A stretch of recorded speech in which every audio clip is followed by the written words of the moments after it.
Thank you so much for joining us for our Civic Season webinar series, where we have partnered with the Civic Season to celebrate civic learning and civic engagement in libraries from Juneteenth through July 4th. As a part of our Libraries 2025 initiative, through every library, we are encouraging voters to be informed about library issues before going to the ballot. Today, I am thrilled to welcome Rebekah Cummings, a former Utah Library Association president and the co-founder of Let Utah Read. Rebekah became the first librarian to run for lieutenant governor on a major party ticket in the United States.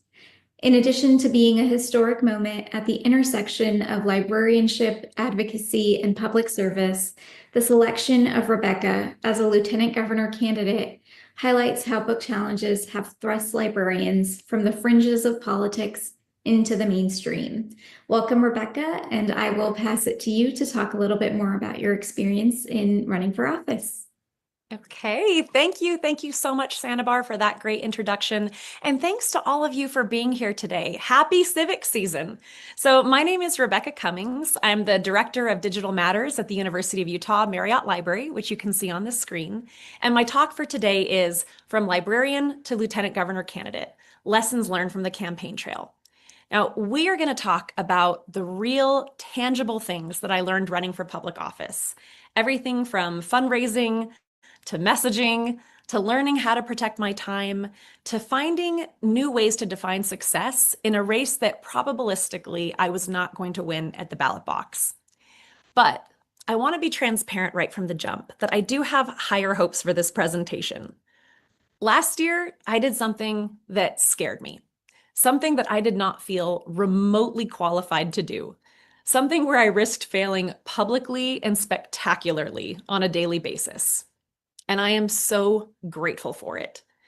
Now, I suspect that for every single person watching this, there is some way in your life that you are being called upon to be brave. And it might even be something that, like me, you haven't even allowed yourself to want, because wanting can feel scary or impractical or audacious. But I really hope that by sharing some of the ways that I surprised myself last year, that it encourages you to show up for yourself in huge, gutsy ways that you never expected. So let's go. So just a little over a year ago, my life changed in an instant, starting with this email right here. April 21st, 2024 started off as just a regular Sunday. We had just gotten home from church, we'd made some lunch, and we were debating our afternoon plans when all of a sudden I saw this pop up on my phone.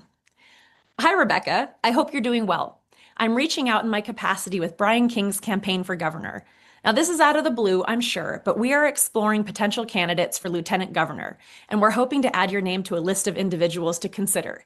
We would be more than happy to find a time to chat early this week if you're at all interested in being considered. We think that you could be a great potential addition to the ticket. Let me know what you think and if you'd like to talk further. Gabby Finlayson. Now, Gabby's phrase here, out of the blue, was the understatement of the century. Unless you count running for ULA president in 2017, I had never run for nor served in public office. I wasn't a Democratic insider or a party loyalist. And in fact, as I sheepishly revealed to Brian King 2 days later, I was a registered Republican for reasons that a lot of people in Utah will understand. And even though I pride myself on my reading comprehension, I just kept thinking, I have got to be reading this wrong. There was just no way that I was being considered to be the Democratic candidate for lieutenant governor. And yet, 8 crazy whirlwind days later, these were the headlines. After interviewing, being invited to join the ticket, talking to my family and my library and having them co-sign on the decision, a crash course in candidate and media training, photo and video shoots, I went to the Utah State Capitol and I became the first librarian to run for lieutenant governor on a major party ticket in the United States. Now, in this short time that we have together today, I am not going to simply regale you with stories from the campaign trail, which admittedly would be so much fun for me, but probably not all that useful for you. Instead, I want to offer 8 reflections, 8 lessons that I learned running a campaign for statewide office, which could not have been more different than my daily life as a mom and a librarian. Now, like many of you, I'm a big reader. And one of the things that I've always loved about fiction is that it gives you this opportunity to leave your world and to temporarily inhabit another one where you get to have different experiences and meet different people. And then somehow you return back to your own world slightly changed. Now, diving headfirst into the political world for 7 months felt very much to me like immersive fiction on steroids. And now I'm back, and I am so eager to share the things that I learned that I think will have resonance and applicability far beyond politics. But before we jump into all that, I just want to give you an opportunity for some reflection as well. As I said at the start of this talk really is at its heart a call to courage, to pursue something that scares you. Something that, quite frankly, I think the world needs you to do. Maybe it's writing a book or asking for a raise. Maybe it's having an overdue conversation. Maybe it's telling someone you're sorry. Maybe it is pursuing a different degree or starting a new business or leaving a bad relationship or having the courage to put yourself out there and to start a new one. Courage is going to look different for all of us. Sometimes courage is saying yes, and sometimes courage is saying no. So before we jump into the rest of this talk, I just want you to take a second to ask yourself these 3 questions. 1, in what way or ways are you being gutsy in this season of your life? 2, in what ways do you want to be? And 3, what's stopping you? Now, feel free to pause this video and write down your answers.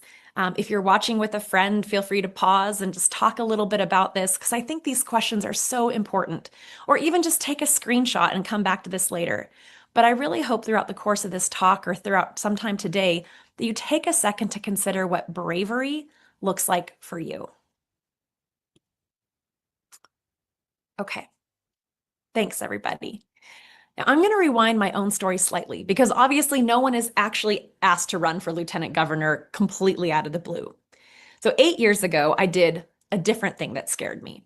I ran for Utah Library Association president, which honestly was my first real leadership experience. Having been told by multiple people I should pick one thing to focus on, I made advocacy my platform, and I recruited the world's best advocacy chair, Peter Bromberg, who you can see on the middle of the slide right here. And we got to work building relationships with the members of the Utah State Legislature, showing up at the Capitol and advocating for library funding and library issues. And when library bills were on the table, which they were a lot after 2020, we met with our elected officials to try and give them the librarian perspective and talked about how some of these bills would either help or hurt the library.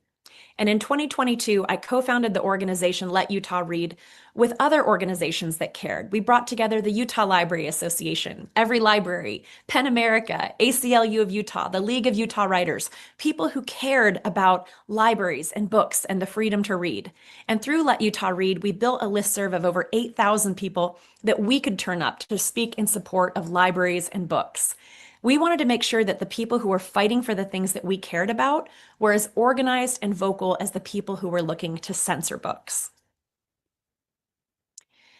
Now, library advocacy was not always comfortable for me, but I have to admit, I never really felt like I wasn't the right person to be doing it. I have worked in public and academic libraries for the past 15 years, and I spent my entire life in libraries before that. Talking about libraries and the great work that we do, that feels natural to me. And talking about why it's important for kids to have access to diverse and challenging books, that is solidly in my wheelhouse. I had a much harder time, and honestly, I still do, seeing myself as a candidate or a politician. Now, this guy here, that is a politician. Now, admittedly, he is ChatGPT generated, but we're going to call him John. So John grew up in a political family. As a kid, he ran for student government. In high school, he excelled at speech and debate. After high school, John went off to college and majored in political science, and he had the incredible opportunity to intern at the Hinckley Institute of Politics. Now, predictably, after he graduated, John went to law school, and after a few years in private practice and being involved in his political party, he decided to run for office. Friends, I am nothing like John. I grew up in a blue collar, very religious, working class family where women were not exactly encouraged to be leaders. Instead of debate or student government, I played a lot of sports in high school, and I was absolutely terrified of public speaking. Seriously, I was afraid to even raise my hand in class. In college, I waited tables and I twisted balloons for a living. I didn't have the privilege of unpaid internships. And because I always paid my own bills and my tuition and I got derailed a couple times along the way, I didn't even finish my undergraduate degree until I was 29 years old. And my master's degree is in library science, not law or policy. I didn't fit the mental model of what I thought a politician looked like. But on the campaign trail, I realized that there are a lot of different types of people who run for office. And it's actually the ones with the more unusual paths that were always the ones that inspired me. Now, this is my good friend, John Arthur here. John is a fifth grade teacher at Meadowlark Elementary in Salt Lake City. And he's not just any teacher. John was the 2021 Utah Teacher of the Year. But when our legislature started passing bills that undermined public education, John decided that he needed to run for state school board. And this other person here, this is my friend Stacy Bernal. Now, like me, Stacy is an autism mom, and she got into politics fighting for the accommodations that her son needed. Stacy serves on the Ogden School Board, and she's the founder of Awesome Autistic Ogden, which she has run every year since 2018. And last year, Stacy ran for state senate. Now, these are the candidates that I love, the ones who never planned on running.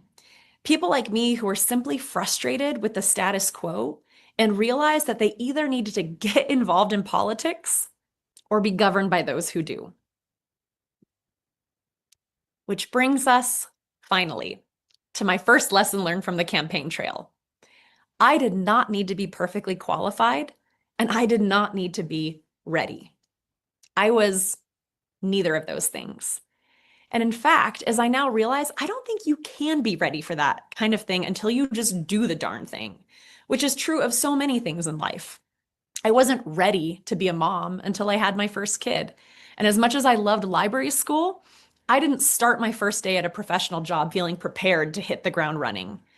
Now, there is a famous Hewlett-Packard study that found that women tend not to apply for a job unless they meet every single listed qualification.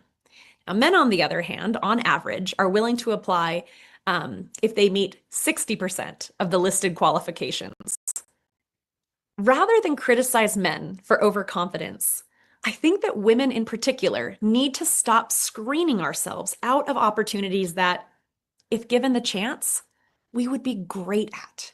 We need to believe in our ability to grow into the job, even if we aren't 100% ready or 100% qualified. And of course, it is not just women who do this. Recently, my husband wanted to apply for a job. And after listening to him list every single reason why he didn't think that he would get it, this brilliant man who graduated from the top of his class at Georgetown Law and who was a partner at a national law firm was feeling imposter syndrome. I looked at him and I said, babe, it is not your job to say no to you. You aren't the selection committee.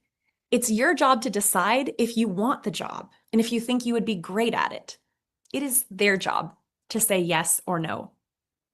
All the growth, all the change happens when you do things that you aren't perfectly ready for or qualified to do. Okay, so I didn't have to be perfectly qualified and I didn't have to be ready to run for lieutenant governor, but I did need to have the requisite hours in the day.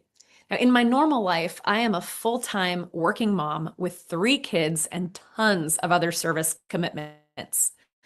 Squeezing in a statewide campaign would normally be completely out of the question based on logistics alone. But over the past 5 years, pretty much since the beginning of the pandemic, boundaries have been my personal project. And I've done quite a bit of speaking on this issue. Now, after a lifetime of 0 boundaries and lots of burnout, I started intentionally doing a few things. 1, prioritizing things that fill up my own tank, things like hiking or journaling or working out. Not every day, but almost. 2, as a rule, I stopped saying yes to things automatically. 3, paying very close attention to what a yes and a no feel like inside of my body and looking inside of myself for answers instead of polling everyone around me. And lastly, 4, using criteria for what a yes is going to be. And you all can't see it at home, but I actually have a poster in my office behind my computer that says, Rebekah, before you say yes, 1, are you deeply inspired by this work? 2, does it tap into your particular talents? And 3, does it meet a significant need in the world? If the answer to any of these things is no, the answer is no. This is not your work. I will respect my time enough to reserve it for where I'm able to make my highest contributions. And I bring this up because in 2023, I set a big boundary. I applied to go on a year-long sabbatical from the University of Utah. And I had been eligible to go on sabbatical for a few years, but I kept putting it off. Why? Well, because I thought, if I leave, who's going to do my work? What's going to happen to Digital Matters? What if I leave and everything falls apart?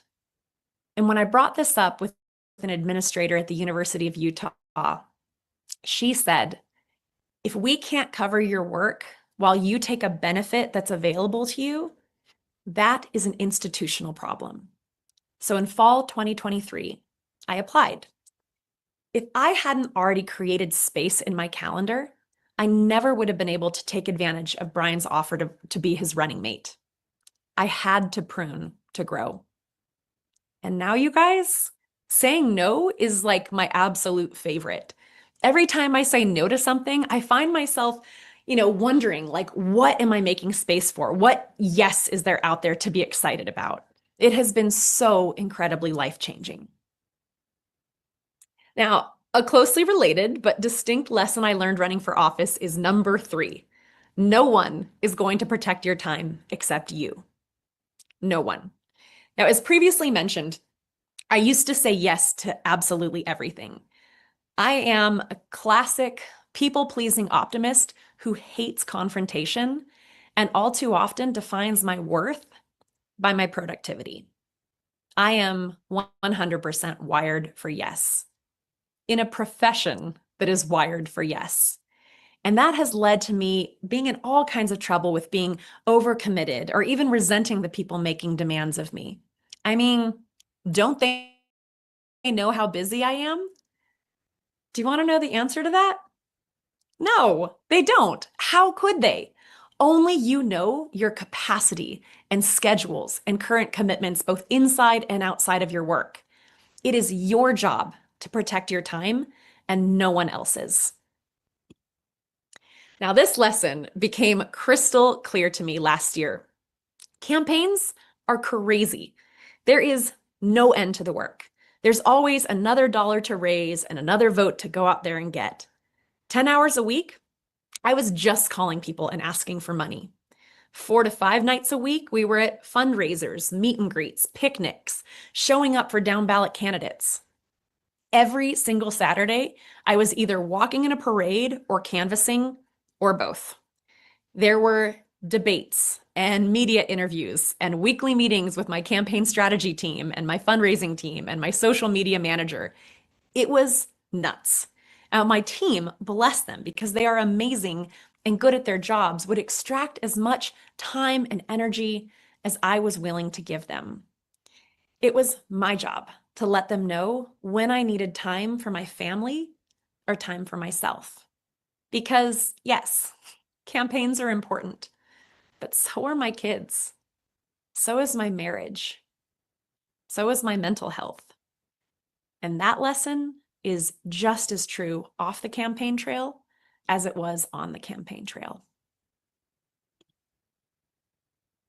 Lesson number 4, find new ways to define success. So the week I agreed to run, my super sweet, beautiful 6-year-old son said to me with eyes shining, "Mom, I will be so proud of you if you win." And in my brain, I went, As optimistic as I am, I was pretty eyes wide open about our odds of winning. Utah hasn't had a Democratic governor in 40 years. And Governor Cox was and is a relatively popular incumbent governor with a campaign budget an order of magnitude bigger than ours. Now, did I want to win? Absolutely. Was there a chance that we could win? I mean, yeah, sure, theoretically. Was it likely? No. So in that moment, I gave my son the biggest hug and I said, I will be so proud of myself if I do my best, if I work as hard as I can and I learn as much stuff as I can along the way. Everything else, buddy, that's just out of my control. That little conversation made me realize that I had to find new ways of defining success. It could not just be about one goal, but finding lots of ways to win along the way. So for me, winning was campaigning with my kids all summer and then watching my 9-year-old daughter run for student government that fall and winning her election before taking her into the voting booth to cast a ballot for her mom. Winning was talking to hundreds, if not thousands of people across the state, hearing their stories and calcifying my deeply held belief that most people are good and that we have more in common than not. Winning was gaining confidence and getting better at public speaking. A year ago, this talk would have completely terrified me. I would have practiced like 100 times. Now, I'm just feeling super excited to share. Winning was my Girl Scout troop, showing up to support me on election night, and literally hundreds of people texting me pictures of their ballots with the little filled out ovals saying that they were proud to vote for me. On October 16th, my own ballot arrived in the mail, and I excitedly took a picture and texted it to my mom and dad. To which my dad replied, as you can see here on this slide, "You have already won. Love, Dad." He was right. Okay, lesson number 5, something a little bit less heartwarming. Money. There is one part of running for office that almost every candidate dreads: fundraising. Sadly, there's just a lot more to being a good candidate than having a deep love for your community and a vision for how to make it better. To be considered a great candidate, you have to be able to raise money. Now, this was completely foreign to me. I didn't even like collecting late fees when I worked at the public library. I know how hard people work for their money. And if you come from a background like mine, $100 is a lot to ask of someone. And that was the minimum amount of money that I was allowed to ask for. Now, on a campaign, there are a lot of ways to raise money. And a major one, as I just mentioned, is just calling people and asking them, which in the campaign world is simply referred to as call time. First, I had to call all 1,184 contacts inside of my phone. Friends, family, colleagues, high school acquaintances, ex-boyfriends, former professors, that mom I had a play date with 5 years ago, everybody. Then, after that, I had to move on to calling reliable Democratic donors. And this whole process was absolutely excruciating. But I have to admit, it really works. Brian and I raised $750,000 in almost all small dollar donations through a mix of call time, events, mailers, email, text, and strategic meetings. I learned that despite the scarcity that I often feel in the library world, with good reason, the world is, to quote Ted Turner and my friend Peter Bromberg, awash in money. And this has really changed the way that I look at money now that I'm back in the regular world. In April, just for example, I was working on an NEH grant that got terminated by DOGE, and it was absolutely heartbreaking. But rather than just accepting it, I worked with my dean and my co-director to raise the money that we needed to finish the project through a mix of public and private donations. I had confidence that the money was out there, and it was. Now, a related fundraising lesson, number 6, for those of you who are counting along, is that you do not get what you don't ask for. Now, I did about 50 fundraisers in 2024. Sometimes Brian would ask for the money, sometimes I would do it, but often we would leave the task to the host of the party. Some of them were pros at asking for money. You could just see their comfort level and they'd be like, okay, whatever you're going to give, close your eyes and double it. And there were other people who would do the ask and they were super uncomfortable and apologetic. And a few times it was unclear who was supposed to ask for money, and nobody ended up asking the attendees for anything. And it was amazing to me. The amount of giving was almost always directly correlated to the quality of the ask. Now, obviously, this lesson, you don't get what you don't ask for. It isn't just about money. Sometimes we can ask boldly for whatever it is that we want or need. And again, it is your job to make the ask. It's the other person's job to say yes or no. Okay. Lesson number 7, messaging. I am a huge fan of words. I love them. I always have. I love the complexity of long form, nuanced content that looks at an issue from every single, angle and recognizes that nothing worth knowing can be summarized in a soundbite or a bumper sticker. Apparently, that makes me terrible at marketing. One thing I had to learn on the campaign trail was how to make a message impactful and how to make it stick, usually in 30 seconds or less. And my team taught me the 3 pillars of good communication: clarity, connection, and consistency. Number 1, clarity. If I can't repeat your message, it's not clear enough. Even better, if my 9-year-old daughter can't repeat your message, it's not clear enough. That means we need to use smaller and fewer words. We need to strip away jargon, and we need to speak to values. Number 2, connection. You have to lead with your heart and your values. Now, I started off the campaign so worried that I didn't know every policy solution or intervention or best practice, especially campaigning alongside Brian, who had been thinking about policy and governance his entire adult life. He had served for 16 years in the Utah State Legislature. Now, my team would say to me, speak to your values. For example, when talking about free school lunches, I didn't need to have or regurgitate all the data on food insecurity or child poverty rates. I could simply say, children can't learn when they're hungry. Last, consistency. You have to repeat your message again and again and again, till honestly, it probably even starts to get a little boring for you. But that is the only way the message is going to stick. And just think about some of the best marketing campaigns. Just do it. Nike. Melts in your mouth, not in your hands. M&M's. The breakfast of champions. Wheaties. Messages don't just sell products, they reinforce important ideas.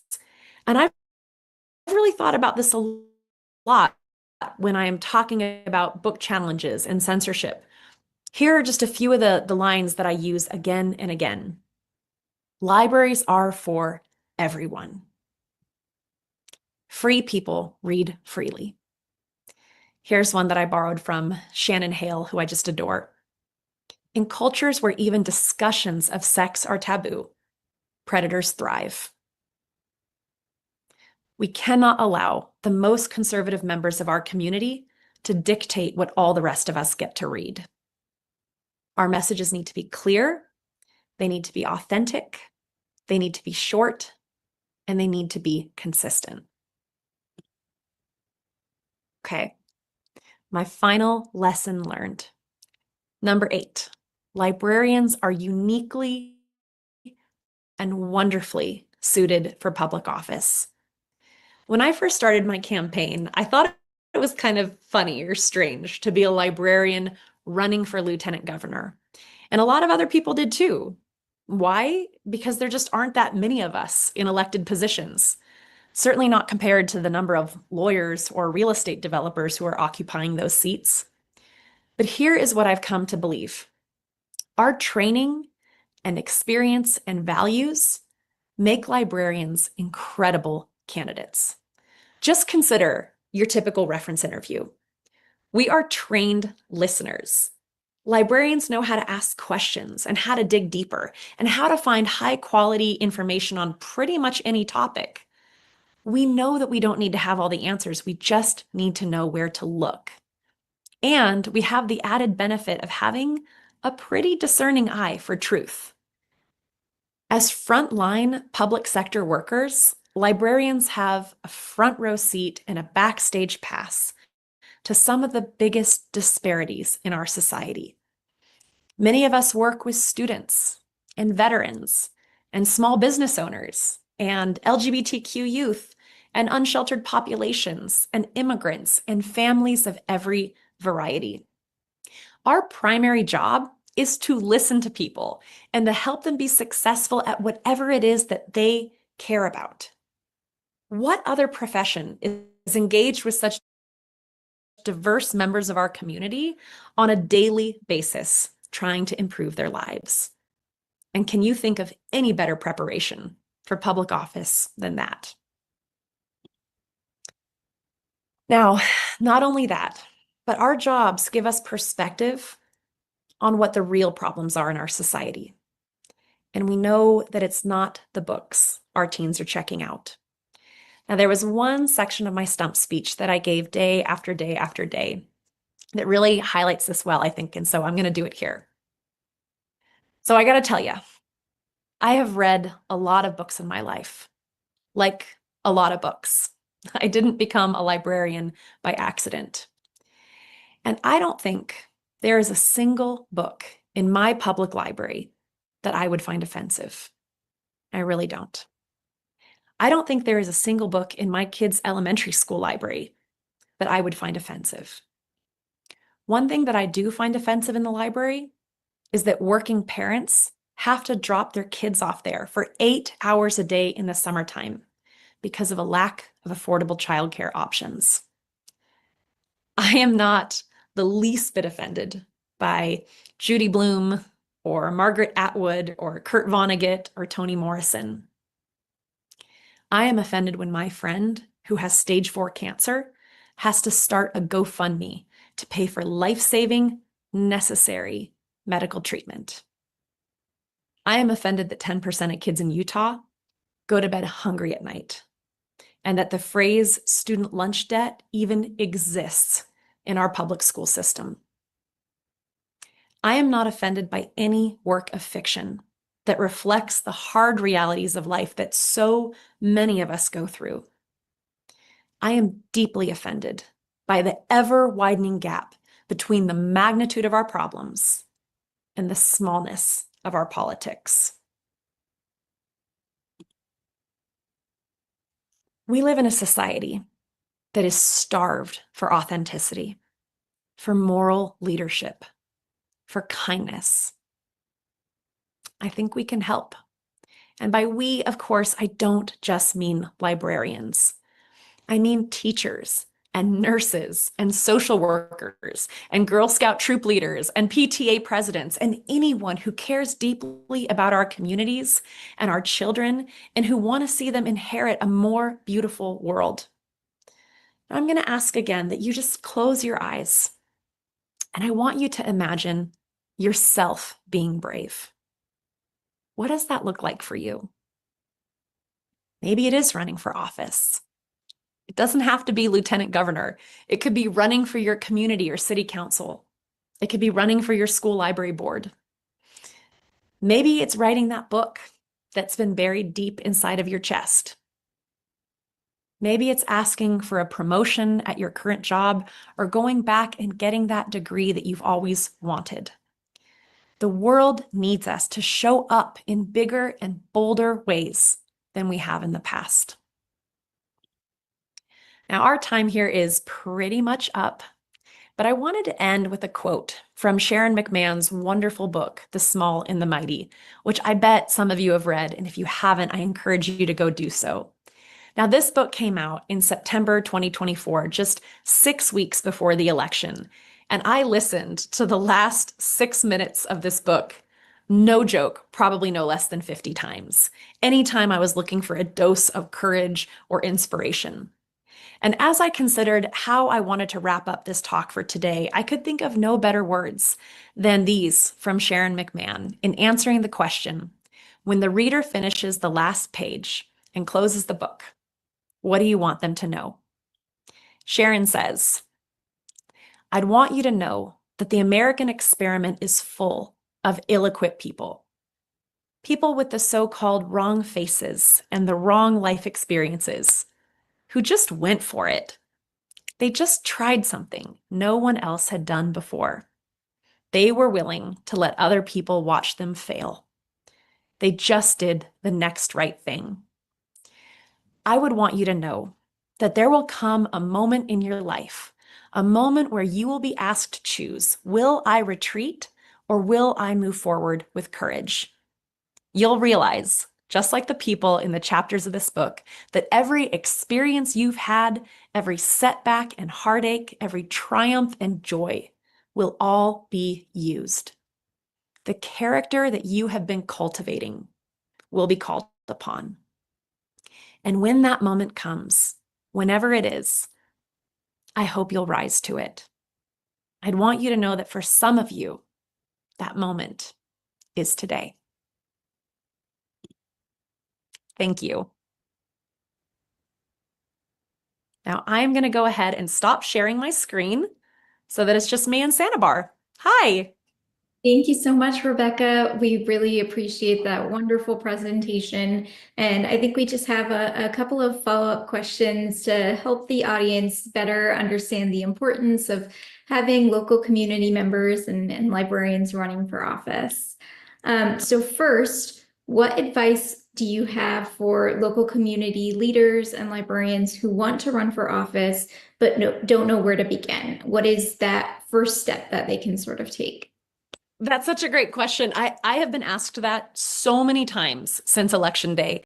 I think people are really feeling this desire to get more involved. You know, when everything is running smoothly and we're not thinking about politics, it's easy to disengage and check out. But I think a lot of us are feeling like something's gone wrong and more of us need to step up. And so they're wondering how they can like level up their, civic participation and democracy. I actually just recently did a Substack post about this of like different ways that you can get involved. I mean, one way you can get involved is through your local political party. So through, I got involved as a precinct vice chair. Every other year, the Democratic Party in Utah does caucus night, and you can go and try to be a delegate or sign up to be a precinct chair or vice chair. That's like the smallest unit of government. I think it's like 1,000 households, and you can become the person mobilizing your community. Another way to get involved is through an issue that you care a lot about. If you're someone who cares about something like gerrymandering, then Better Boundaries would be like a great place to get involved. If you're someone who cares about reproductive rights, Planned Parenthood, if you care about, air quality, there's a great group. If you care about LGBTQ rights in Utah, it would be like Equality Utah or Utah Pride. There's different organizations. And I think so you can either get involved through an issue or through a political party, or ask the most engaged person you know and see what their recommendations are.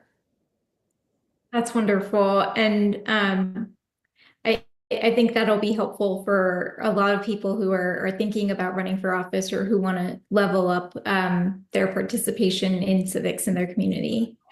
What would you recommend candidates pay attention to in terms of library-related issues when they're running for office?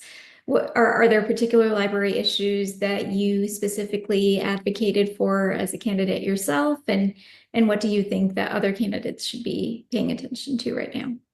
That is such a great question. And it's one that actually requires a little bit of homework sometimes because everybody says that they support libraries. Everybody says that they support public education. But sometimes you scratch an inch or a millimeter deep, and you can see they are not doing things that support teachers and librarians. Oftentimes that starts with funding. Are they willing to fund and appropriately invest in that public infrastructure within their own communities? One of the places you can often go is For your state library association, so for us, it's the Utah Library Association, we have a pretty active advocacy committee, and we come out in support of different bills or in opposition to different bills based on whether or not they help libraries or hurt libraries. And it's actually pretty easy, although I'm sure most people don't do it, pretty easy to go in and check the voting record of different elected officials in your community. There are some where in two big bills that have affected Utah over the past 5 years are what I would consider our censorship bills. In 2022, that was HB 374, which they basically redefined obscenity and made it easier to remove books from library shelves. And then in 2024, it was HB 29. And that made it where basically if any 3 districts in the state ban a book, the entire state has to pull that book from their library collections and destroy it. And these books are including best-selling, award-winning, often Pulitzer Prize-winning authors, and books that no one would consider obscenity if they read the book in its entirety. Well, it's very easy to go to le.utah.gov and see who voted for those bills and who voted against those bills. And if you're not sure how to find that information, talk to a librarian. We can help you get there. That is so great. And then the last question that I have is, if you are considering running for office again at some point in the future. Yes. I mean, I jokingly say it kind of feels like when I had my first baby and I'm like, well, I learned so much. I can't let this knowledge go to waste. I have to have a second child, and then a third. But I kind of feel like that I learned so much last year and I genuinely enjoyed the process. I know not everybody wants to run for office. Some people love being brave in different ways. But for me, when Brian asked me to run for lieutenant governor, I talked a little bit about deciding what gets a yes and what gets a no. And part of it is like what I feel inside my body. When he asked me, every part of me wanted to say yes. I'm like, we have got to make this happen. I was so grateful my husband was on board, that my library gave the thumbs up on it, as long as I followed some very strict protocols on keeping work and politics separate.